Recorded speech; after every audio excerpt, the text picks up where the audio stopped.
Une nouvelle vie débute pour Lily Collins. L'actrice de Emily in Paris est fiancée à Charlie McDowell et tous deux comptent emménager ensemble. Ainsi, elle a donc pris la décision de ne pas conserver sa propriété de Beverly Hills en Californie. Selon les informations publiées par le New York Post le 26 février dernier, elle aurait publié une annonce sur le site immobilier Realtor. Et celle-ci a été vendue très rapidement. Alors que la jeune femme l'a payé 12,5 millions de dollars, elle a pu empocher 13,5 millions de dollars lors de cette vente.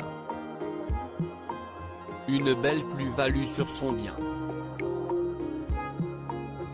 Le média indique également que cette demeure comprend 4 chambres à coucher, une bibliothèque, un espace bar mais aussi 5 salles de bain. Sa superficie est d'environ 465 mètres carrés. Elle n'est pas récente puisqu'elle a été construite en 1954, puis rénovée en 1970 avant d'être finalement agrandie en 1985. À l'extérieur, celle-ci est protégée par des grandes grilles en fer mais aussi des arbres.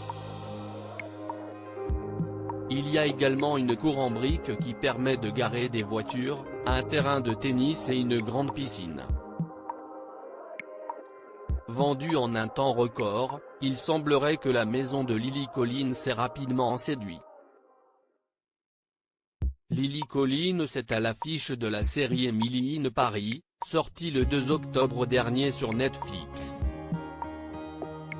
Celle-ci parle d'une jeune directrice de marketing qui est engagée dans une célèbre agence de marketing parisienne afin de mettre sa perspective américaine au service de ses futurs clients.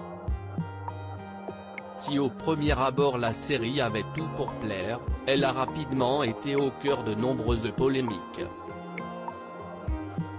En effet, plusieurs clichés n'ont pas été appréciés par les téléspectateurs français. Sur les réseaux sociaux, ils ont donc mentionné le béret, les croissants, les rues pavées mais aussi les bistrots et cafés.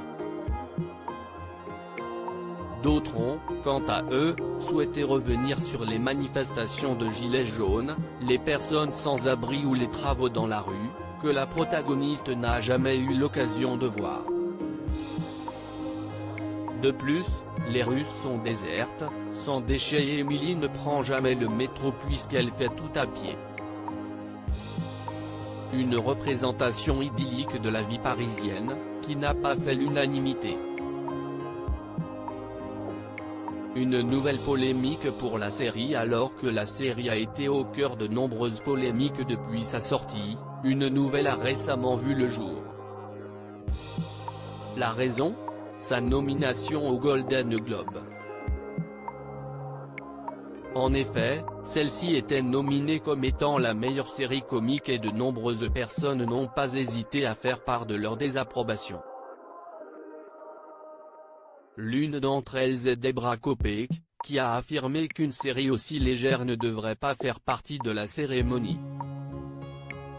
Suite à la soirée, Emily in Paris n'a finalement gagné aucun prix.